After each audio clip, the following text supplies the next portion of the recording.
Glória a Deus. Por que você é feliz? Por que você é feliz? Já parou pra pensar nisso, não? Eu tenho uma boa notícia para dar para você. Ninguém respondeu, né? Porque é feliz. Aleluia. Aleluia. Glória a Deus. Teve uns dias atrás que eu recebi uma boa notícia. Eu e a Agnes, a gente mora numa casa alugada. E o aluguel da casa a gente pagava R$885 por mês. E como todo mundo sabe, esse ano aí teve uma boa inflacionada no índice em GPM. E daí eu fui pesquisando quanto que ele ia subir, e a nossa casa ia para perto de R$1.000. Aí a gente já começou a procurar outras casas para a gente poder morar e tal, um pouquinho mais em conta. Enquanto isso eu mandei um e-mail lá para o pessoal da imobiliária e perguntei para eles assim: vocês podem me adiantar para quanto que vai subir o aluguel? E o cara bem sagaz, o cara da imobiliária, ele falou assim: eu ainda não tenho índice, mas quando eu souber eu te aviso. Só que ele entendeu a intenção da minha pergunta, porque se subisse muito, provavelmente eu ia sair. Aí quando ele me respondeu o e-mail, ele falou assim: pelo índice, a casa de vocês ia subir para R$987 por mês. Então daria mais de R$100 de aumento, o que dá mais de R$1.200 no ano. Só que ele falou assim: só que eu já falei com o dono do imóvel e ele decidiu manter em R$900 o aluguel. Nossa, aquilo foi uma ótima notícia para mim, porque subiu menos do que subiu no ano passado, que teve um índice menor. Então aquilo eu fiquei muito feliz. Aquilo, nossa, eu falei para eles: nossa, não precisamos mais procurar casa, é aqui mesmo que a gente vai ficar. E isso daqui alegrou demais o meu coração. E eu queria dizer para você algo que já vale a pena só a noite de hoje. Eu tenho uma boa notícia para você. E essa boa notícia, ela está na palavra de Deus, no Evangelho de João, capítulo 3, versículo 16. Você pode abrir lá, já? Acho que ninguém conhece o versículo. A boa notícia é o seguinte: porque Deus te amou de tal maneira. Sabe o que é Deus te amou de tal maneira? Você viu uma pessoa doente de amor? Você viu uma pessoa que sofre em amor por outra pessoa? Uma pessoa que ela fica pensando: o que eu posso fazer de bom para tal pessoa? O que eu posso fazer para ajudar? Você já viu uma pessoa que é tão voltada para o outro a ponto dela adoecer? Tanto que os gregos, eles davam o nome para paixão como algo com uma doença. Agora imagine esse Deus de todo o universo, ele se movendo de amor de tal forma que ele queria tanto resgatar a criação dele para perto dele de novo, que ele fez aquilo que homem nenhum poderia fazer. Ele pegou aquilo que ele tinha de mais valor, aquilo que ele tinha de mais precioso, que é o quê? O Filho único. E ele pegou o Filho único dele e ele deu, como se fosse uma oferta para o homem. E esse Filho único, ele serviu de sacrifício, porque era a única forma, não existia outra forma, nenhuma outra mente podia ser capaz de imaginar um caminho que voltasse à criação do seu Criador, a não ser o Filho único de Deus. E ele deu esse Filho. E ele falou assim: eu estou dando esse Filho para quê? Para todo aquele que crê. Você só precisa crer. E se você crer no sacrifício de Jesus, e que ele restaurou o caminho da criação para o Criador, se você crer nisso, só crer, você é salvo. Você não precisa mais morrer. Você não precisa mais da separação eterna. Você pode estar de novo nos braços do Pai. Isso é uma notícia boa demais, né? Já valeu a pena a mensagem? Não? Vamos todo mundo para casa, então? Se a gente fosse pensar nesse versículo, a gente poderia ficar dias e dias e dias se alegrando. Talvez esse versículo poderia ser o único aí da Bíblia que a gente poderia ter escrito e já era suficiente para a gente poder viver uma vida plena em abundância, sabendo que a gente está em contato de novo com o nosso Criador, nosso Deus e Pai. Isso é graça.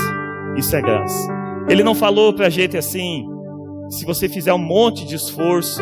Ele não falou para a gente assim: se você fizer um monte de campanha, se você vier todo domingo no culto, se você orar todo dia, se você ler a Bíblia todo dia, aí você vai se voltar comigo. Não. Ele falou assim: se você crer.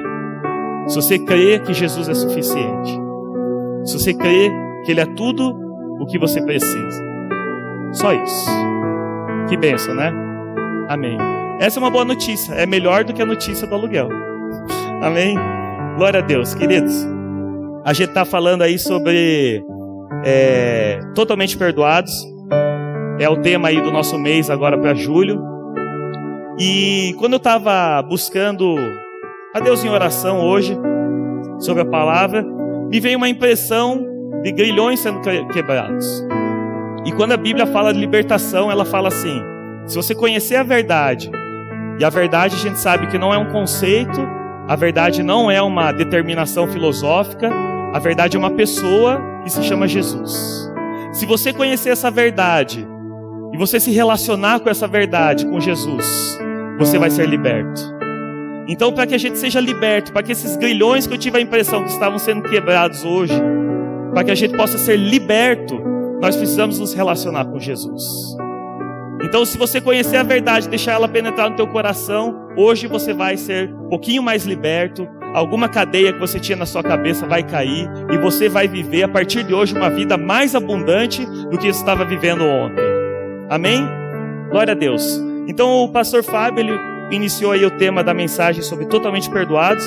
Queria dar uma recapitulada, só falando alguns conceitos que ele trouxe para a gente. E um deles é assim, ele falou que todos os nossos pecados foram perdoados. Deus não esqueceu de perdoar nenhum deles, todos eles, do passado, do presente e do futuro. O pastor Fábio também falou que a gente precisa mudar a nossa mente para deixar de a gente pensar como um cristão carnal e começar a pensar como um cristão espiritual e maduro. Tudo aquilo que é conceito da nossa velha natureza, a gente precisa trocar pelo conceito da natureza nova que nós temos em Deus. Então, indiferente das nossas atitudes, se a gente vem todo domingo, se a gente lê a Bíblia, se a gente não lê a Bíblia, se a gente oferta ou não oferta, se a gente dá dízimo ou não dá dízimo, o amor de Deus não muda em relação à nossa vida. O que muda é o que a gente usufrui dele, as nossas atitudes, mas o amor dele é incondicional. Não existem condições que a gente possa impor para que Deus nos ame mais ou nos ame menos do que Ele tem nos amado. Amém? Tudo que eu faço em amor a Deus, seja jejum, oração, oferta, ou qualquer outra coisa que eu consiga fazer, é porque Ele nos amou primeiro. Então, porque Ele nos amou primeiro, é porque a gente tem atitudes de amor. Não nos chegamos a Deus pelo que fazemos, mas pelo que Ele fez.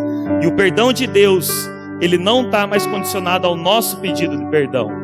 Ele já decidiu nos perdoar quando enviou a Jesus. Da mesma forma como um filho, quando ele erra com o pai já de antemão já perdoa aquele filho, assim é Deus conosco, nos perdoando já mesmo antes da gente pecar, mesmo antes da gente pisar na bola, porque o perdão dele é incondicional, o amor dele é incondicional e ele nos livrou de todos os pecados. Amém? Glória a Deus. Então isso aqui foi um pouquinho da mensagem do pastor Fábio. Eu queria avançar um pouquinho na mensagem sobre totalmente perdoados. E o título da mensagem de hoje, eu coloquei assim, como conscientes do perdão. Então, totalmente perdoados, conscientes do perdão que Deus colocou sobre as nossas vidas. Então, a gente precisa ter consciência da magnitude do perdão de Deus por nós. Por que isso? Porque não é mais o pecado que leva o ser humano para o inferno. Se não é mais o pecado que leva, é o quê? É o crer em Jesus, como a gente viu antes ali. E quando a gente crê em Jesus, a gente começa a entender a magnitude do perdão de Deus para nós. E quanto mais a gente entende a magnitude, a dimensão desse perdão, mais a gente vai manifestar a característica de Deus para as outras pessoas. Então nós precisamos ter consciência disso. Então, da mesma forma como uma pessoa, quando ela trabalhava numa empresa, ela foi demitida, ela tem um benefício, um direito que é chamado de seguro-desemprego, quando preenche lá uns pré-requisitos. Só que a pessoa tem o direito a esse seguro-desemprego, só que ela talvez não usufrua desse seguro-desemprego por causa da ignorância dela. Então, se a pessoa não souber que ela tem o seguro-desemprego, se ela não souber que ela tem que ir lá preencher uma papelada, dar uma entrada para começar a receber o seguro-desemprego, ele está lá o benefício, mas ele não tem o acesso.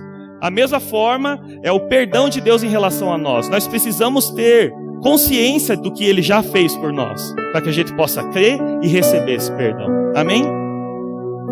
Se a gente não entende a magnitude disso, talvez nunca a gente expresse de fato a característica do amor de Deus para outras pessoas. E eu queria começar aqui lendo Romanos 5:20. Então, a epístola de Paulo aos Romanos, capítulo 5, versículo 20.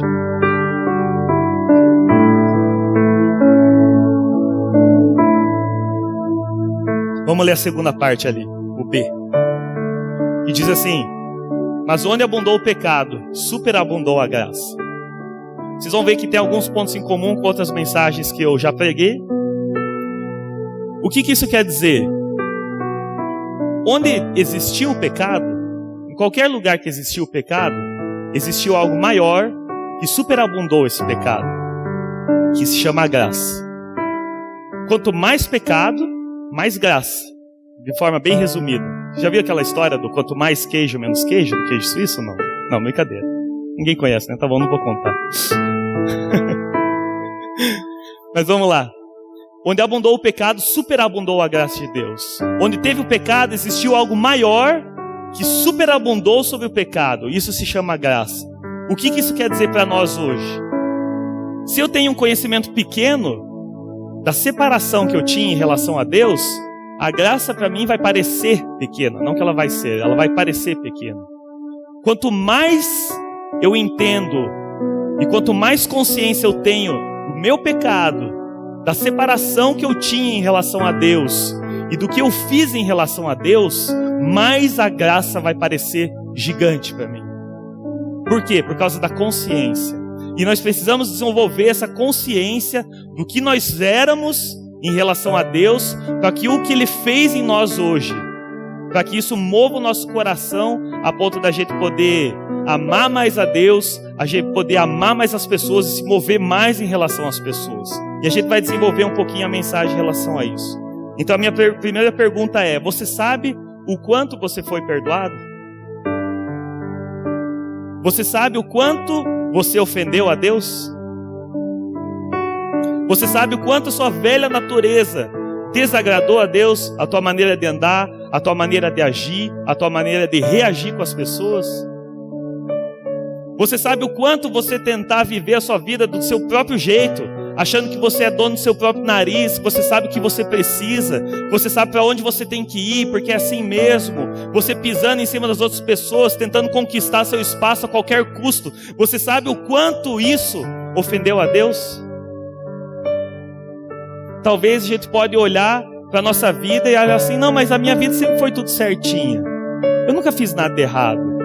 Mas você já parou para pensar no que você pensava? Você já parou para pensar na intenção do seu coração, mesmo quando você ajudava uma pessoa? Talvez uma pessoa vinha pedir a sua ajuda, pedir uma comida, e de repente você falava assim: não, eu vou dar uma comida para essa pessoa só para ela ir embora logo. E por fora parecia que você estava tudo certo, mas por dentro você era, que nem diz a Bíblia, um sepulcro caiado, né? Tipo, ele é tudo bonitinho por fora. O sepulcro caiado, sabe o que é? Um túmulo, que ele tem cal em volta, então ele é branquinho por fora. Mas o que tem dentro desse túmulo? Só morte, só morte. E às vezes a gente é assim. Então às vezes chega uma pessoa para nós e a gente chama assim: nossa, isso é uma bênção. Mas na verdade você estava querendo xingar o cara, sepulcro caiado. Então quantas vezes a gente ofendeu a Deus? Quantas vezes a gente foi nutrindo uma vida pecaminosa? E por quanto tempo? E qual o tamanho disso?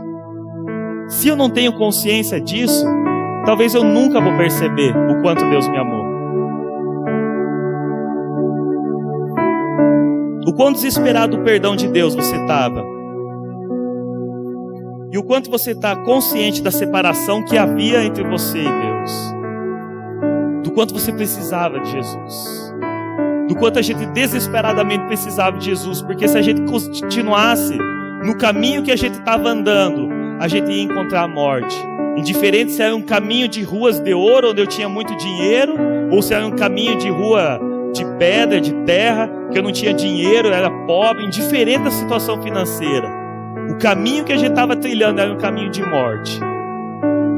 Era um caminho de morte. Nós todos estávamos desesperados por Jesus. Pelo sacrifício de Jesus, para que Ele nos reconectasse com Ele.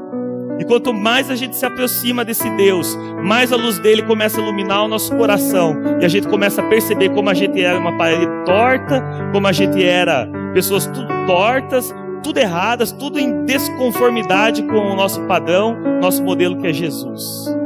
Daí depois a gente começa a perceber, fala, meu Deus do céu, como é que eu podia viver assim?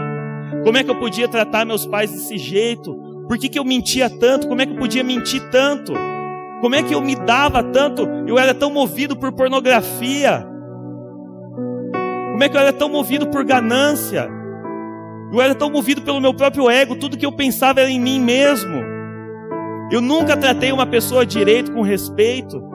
Eu só tratei com respeito aqueles que estavam acima de mim, os que estavam abaixo de mim, eu tratei como se fosse lixo. E quanto mais a gente tem consciência disso, mais a gente percebe o quanto Deus nos perdoou. Mais a gente percebe o abismo, o tamanho do abismo que tinha entre nós e Deus, e o tamanho que foi o sacrifício de Jesus para que a gente pudesse voltar para Ele. Amém? Para a gente ilustrar um pouco essa história, eu queria ler um texto que está lá em Mateus 18, a partir do 21.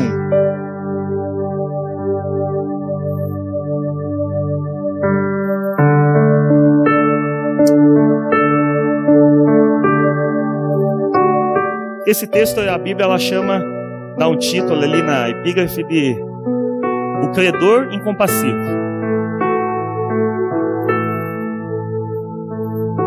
E diz assim: Então Pedro, aproximando-se, lhe perguntou para Jesus: Senhor, até quantas vezes meu irmão pecará contra mim que eu lhe perdoe? Até 7 vezes?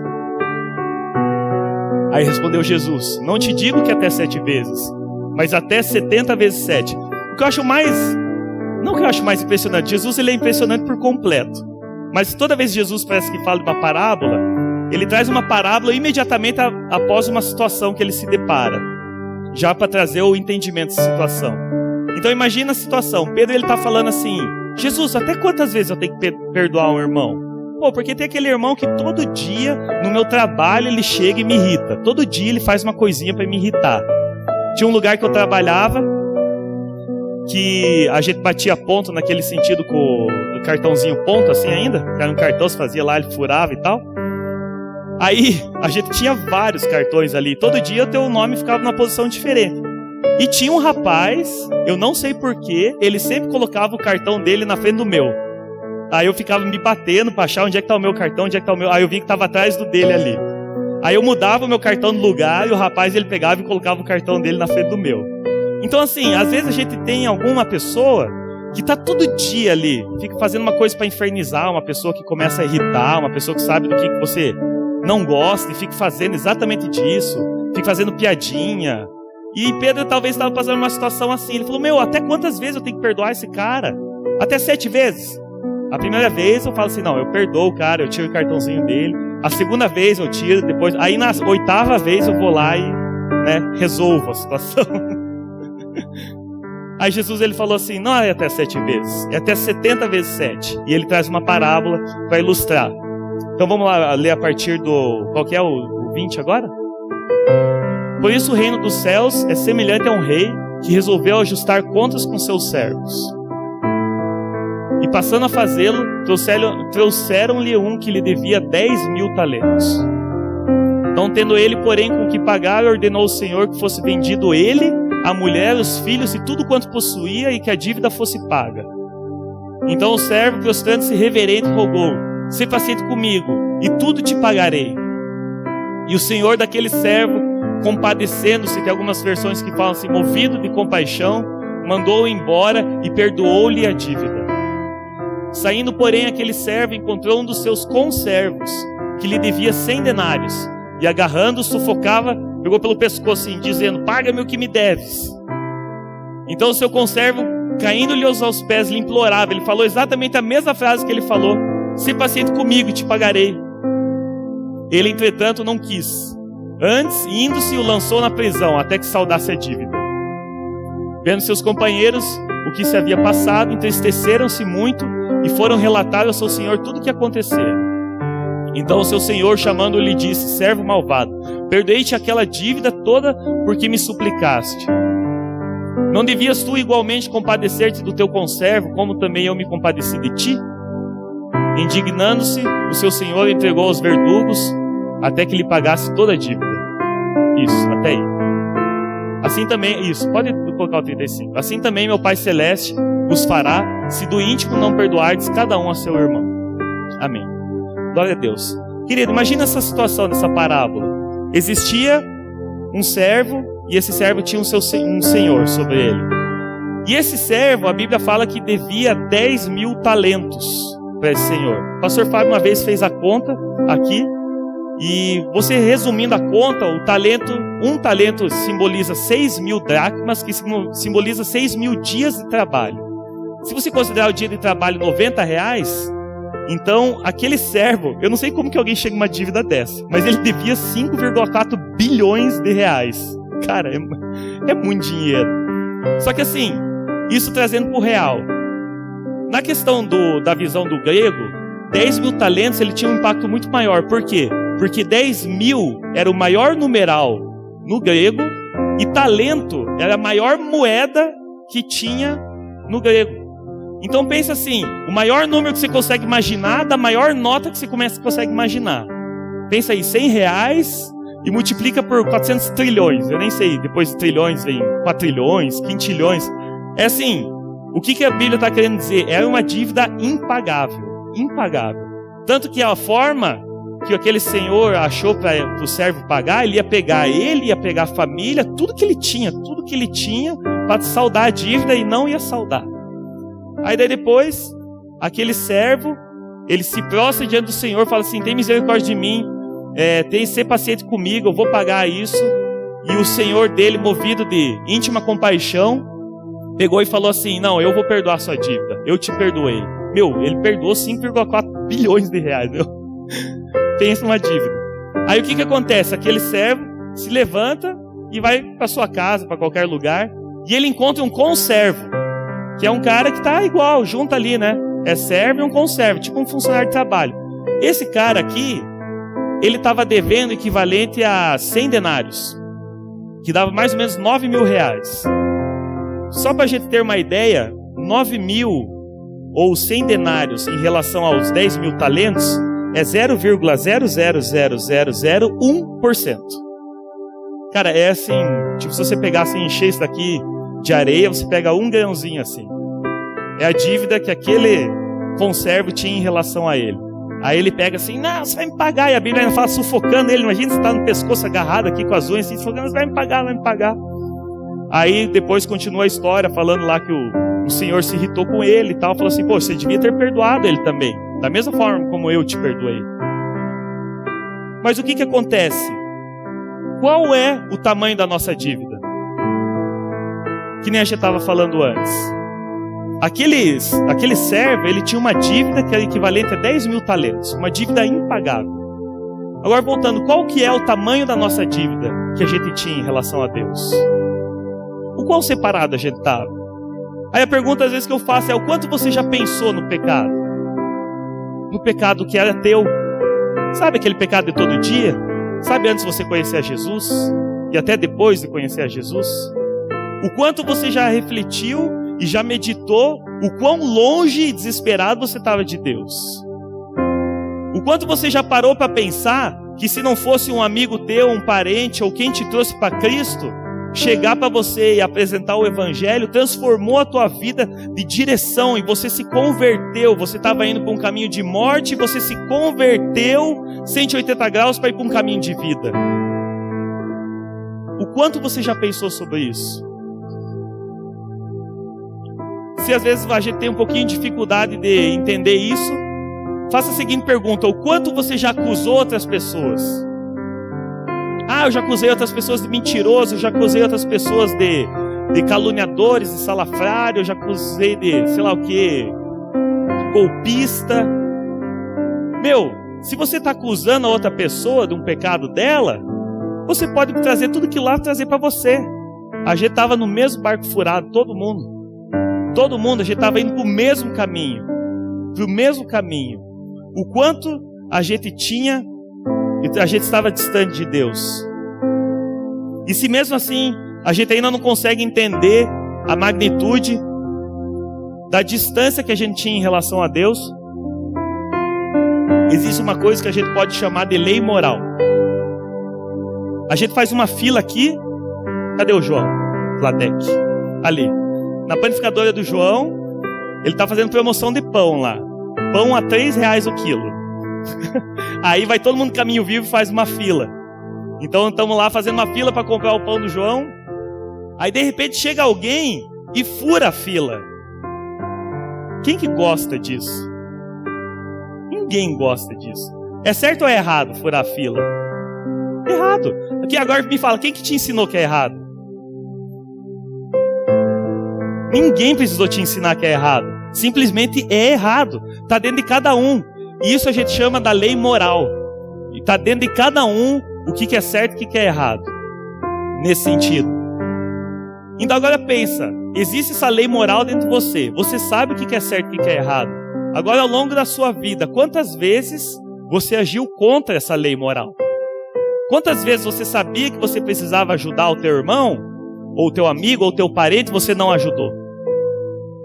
Quantas vezes você sabia que você precisava se esforçar um pouco mais para ajudar uma pessoa, ou para fazer alguma coisa em relação a outra pessoa, e você deu uma desculpa, você contou uma história, para você não precisar fazer aquilo que você devia fazer? Quantas vezes no teu trabalho você sabia o que você tinha que fazer, e você deu um jeito, engambelou ali o teu chefe, para você não fazer aquilo que precisava fazer? Você sabia o que tinha que ser feito e não fez. Eu poderia até perguntar quantas vezes hoje você fez isso. Isso tudo mostra a distância que a gente tinha em relação a Deus. Em relação a Deus. E o que Ele precisou fazer para nos conectar de novo. Então eu queria convidar todo mundo a gente fazer ter um momento aqui para a gente poder entender um pouquinho melhor e fazer isso cair no nosso coração. Queria convidar todo mundo a fechar seus olhos.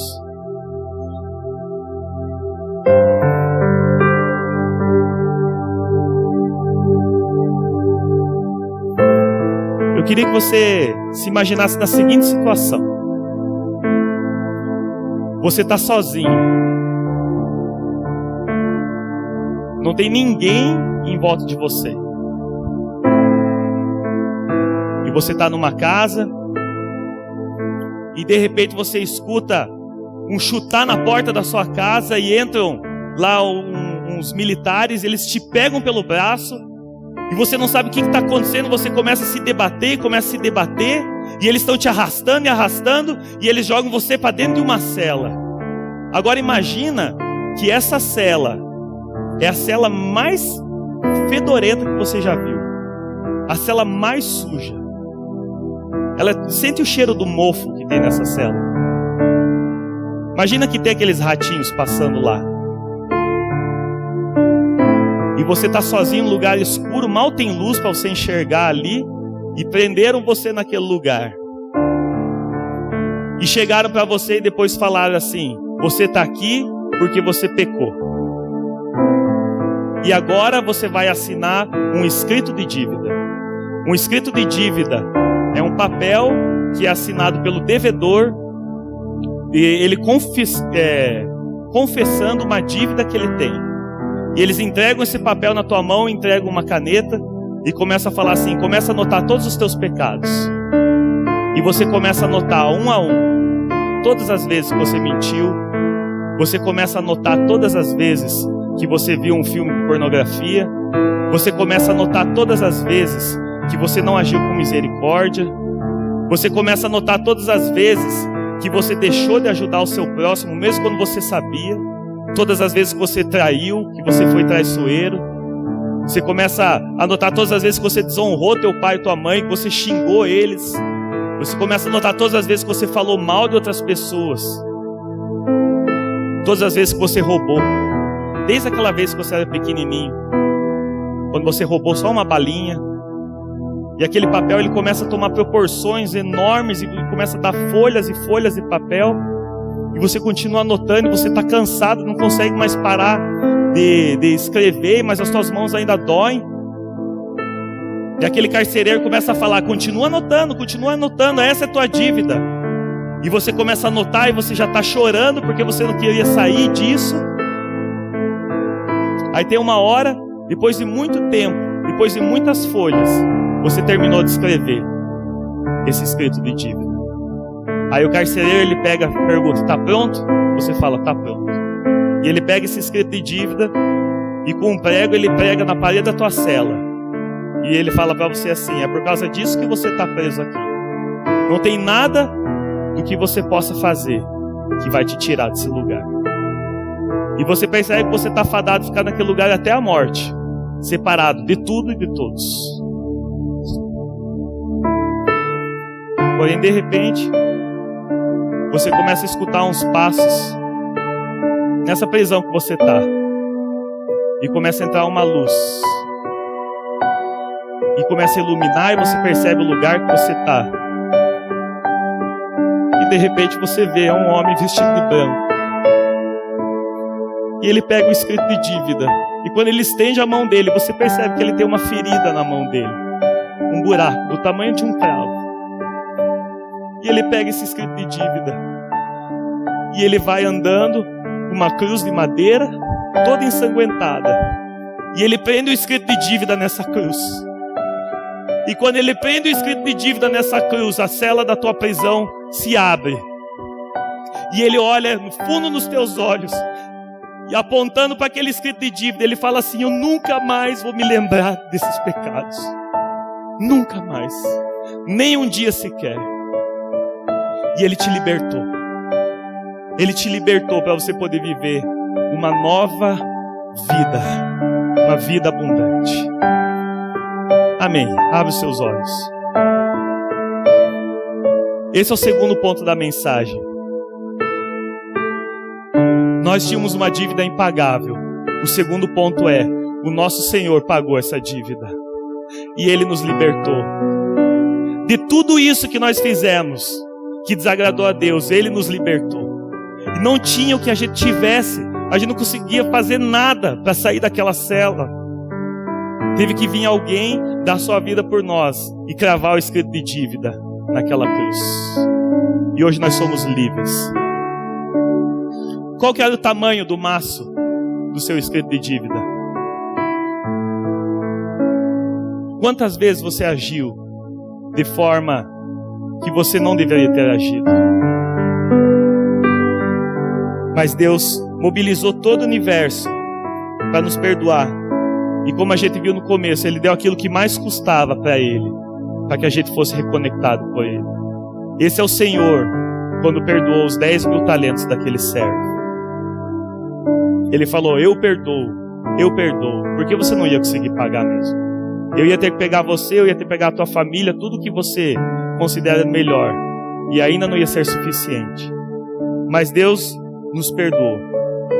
Ele fez aquilo que era impossível para nós. Então a gente começa a entender a magnitude do que era o nosso pecado, daquilo que nos separava de Deus. Que o fato de Adão e Eva terem comido daquele fruto não foi um pecadinho, não foi um deslize. Aquilo foi algo gravíssimo. Se tivesse um alarme, o alarme ia soar em toda a terra, ia soar em todo o universo. Perigo, perigo, perigo. O homem se separou de Deus, ele se separou da sua fonte de vida. Um abismo intransponível. Você não ia conseguir ver, você estaria desse lado, Deus estaria do outro lado, você não ia conseguir ver o abismo. E Jesus fez essa ponte para nós. Esse era o tamanho da nossa separação. E quando vocês entendem que quanto mais a gente entende o quanto a gente estava separado, mais a graça de Deus, ela aumenta sobre as nossas vidas. A graça, ela sempre superabunda. Quanto mais consciência a gente tem do que a gente fez, mais a graça vai parecer maravilhosa, mais a graça vai parecer desejável, e mais a gente vai se sentir imerecedor daquilo que Deus fez por nós. Essa é a superabundância da graça. Isso é entender que nós somos totalmente perdoados. E chega o terceiro ponto que eu queria trazer, que são os dois caminhos. Quando nós entendemos o tamanho da nossa dívida, uma dívida impagável, nós recebemos o perdão do nosso Senhor. Nós temos uma decisão a tomar, que são dois caminhos. Aquele servo, ele tomou o caminho da incompassividade. Ele olhou para a dívida que ele tinha, olhou para o perdão dele e falou assim, eu vou continuar cobrando os outros. Aqueles que têm dívida comigo, eu vou continuar cobrando. Aquele que me ofendeu, que me xingou, eu vou continuar xingando de volta. Eu não vou dar outra face para ele. Não vou dar outra face. Ninguém vai pisar em cima de mim, mesmo ele tendo sido perdoado. Mas agora eu queria mostrar um outro caminho para vocês, que está lá em Lucas, no capítulo 7, a partir do versículo 36.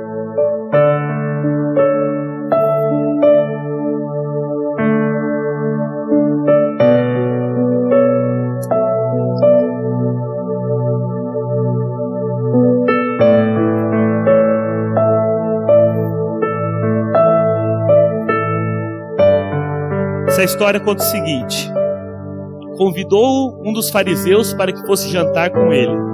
Então o fariseu convidou Jesus para ir jantar na casa dele. Jesus, entrando na casa do fariseu, tomou lugar à mesa. E eis que uma mulher da cidade, pecadora, quando a Bíblia diz pecadora, estava falando nesse caso prostituta, sabendo que ele estava à mesa na casa do fariseu, levou um vaso de alabastro com unguento. E estando por detrás dos seus pés, chorando, regava-os com as suas lágrimas e os enxugava com os próprios cabelos. E beijava-lhes os pés e os ungia com um unguento. Ao ver isso, o fariseu que o convidara disse consigo mesmo: se esse fora profeta, falando de Jesus, bem saberia quem e qual é a mulher que lhe tocou, porque é pecadora. Aí Jesus percebeu o que ele estava pensando e falou assim, dirigiu-se Jesus ao fariseu e lhe disse: Simão, que é o nome do fariseu, uma coisa tenho a dizer-te. Ele respondeu: dize a mestre. Certo credor tinha 2 devedores. Um lhe devia 500 denários, ou 500 dias de trabalho, e outro 50 dias de trabalho. Não tendo nenhum dos 2 com que pagar, perdoou-lhes a ambos. Então ele perdoou os servos lá. Qual deles, portanto, o amará mais? Respondeu-lhe Simão: suponho que aquele a quem mais perdoou. Replicou-lhe Jesus: julgasse bem, discerniu bem. E voltando-se para a mulher, disse a Simão: vês essa mulher? Entrei em tua casa e não me deste água para os pés. Essa, porém, regou os meus pés com lágrimas e os enxugou com os seus próprios cabelos. Não me deste ósculo, você não me deu um beijo, que era costume receber um beijo quando entrava. Ela, entretanto, desde que entrei, não cessa de me beijar os pés. Não me ungiste a cabeça com óleo, mas essa, com bálsamo, ungiu os meus pés. Por isso te digo, perdoados são os seus muitos pecados, porque ela muito amou. Mas aquele a quem pouco se perdoa, pouco ama. Então disse a mulher: perdoados são os teus pecados. Até aí, tá bom. Queridos, você conseguiu imaginar essa situação? Um fariseu chama Jesus para ir jantar na casa dele, e daí depois ele simplesmente entra, senta à mesa. Aí de repente entra uma mulher. Ela estava tão emocionada, ela estava tão comovida que dificilmente ela deve ter se preocupado com o que estava pensando dela. E ela se prostrou aos pés de Jesus. E ela, prostrada aos pés de Jesus, ela começou a chorar e chorar e chorar. E aquilo começou a molhar os pés de Jesus. E ela começava a secar com os próprios cabelos os pés de Jesus. E ela tinha um vaso de alabastro. Os estudiosos aí da Bíblia falam também que era algo caríssimo, impagável. Ela usou aquele vaso de alabastro para ungir os pés de Jesus. Aí Jesus, ele começa a comparar a atitude da mulher com a atitude do fariseu. E daí ele fala assim, resumindo a história: por que ela está fazendo isso tudo? Porque ela entendeu o tamanho do pecado dela. E o fariseu, que na época lá da Bíblia, ele já era conhecido por ser entendedor da palavra, ele era um estudioso da palavra, provavelmente ele devia se sentir superior às outras pessoas. Ele achava assim: eu não tenho essa separação com Deus do que é essa mulher. Ele não percebeu que ele estava no mesmo barco furado. Por isso que a honra que ele deu para Jesus foi muito menor, muito menor do que a honra da mulher. Agora me fala, em termos de salvação, qual deles estava mais perto de Jesus? A mulher ou o fariseu? Os dois estavam condenados. Os dois estavam condenados. Só que a mulher, ela entendeu o tamanho do pecado dela.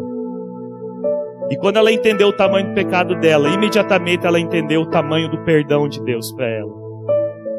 E quando o perdão de Deus, ele atinge o nosso coração, e quando a gente entende a magnitude do perdão, o quão separado a gente estava, ele só tem um resultado só, que é o amor. É o amor. Não existe outra coisa. Como que você vai retribuir? Como você vai devolver um perdão desse tamanho? Com que dinheiro você vai pagar? Com que moeda você vai usar? E não existe trabalho, não existe serviço que você possa fazer. Você pode ter a hora mais cara do mundo. Você não consegue pagar o que Deus fez para você. Não consegue pagar. E você nunca conseguiria, nem se você vivesse 1000 vidas. Você não conseguiria. E aquela mulher, ela entendeu aquilo. E o fariseu, quando não entendeu, ele fica numa postura de arrogância e de indiferença. Quando a gente não entende o tanto que Deus nos perdoou, a gente vira arrogante. A gente fica indiferente, a gente fica soberbo. Aí a gente começa a olhar para o irmão, e só porque o irmão fuma, a gente acha que ele é menos merecedor da graça do que nós.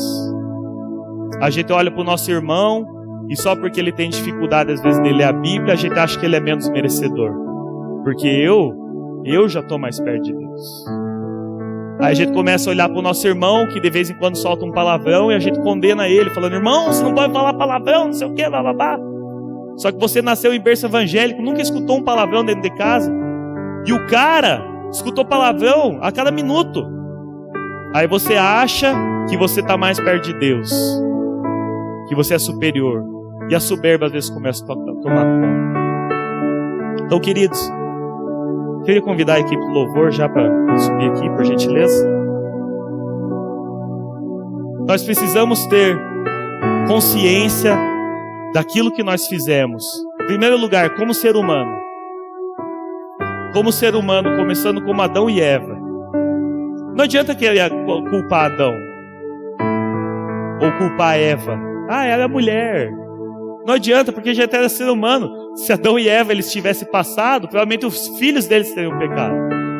E se os filhos deles não teriam pecado, provavelmente os netos. E vai indo, alguém ia pisar no tomate. Alguém ia pisar no tomate. Em primeiro lugar, como ser humano, nós nos afastamos num abismo tremendo de Deus. Em segundo lugar, Deus ele superabundou. Ele transpôs esse abismo, mandando Jesus.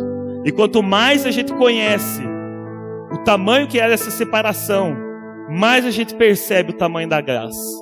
E quando a gente se depara com o perdão de Deus, somos totalmente perdoados. Nós temos 2 caminhos a trilhar. Ou a gente trilha o caminho da incompassividade, que a gente continua soberbo, a gente continua achando que os outros são devedores a nós, ou a gente trilha o caminho do amor. Só tem 2 opções.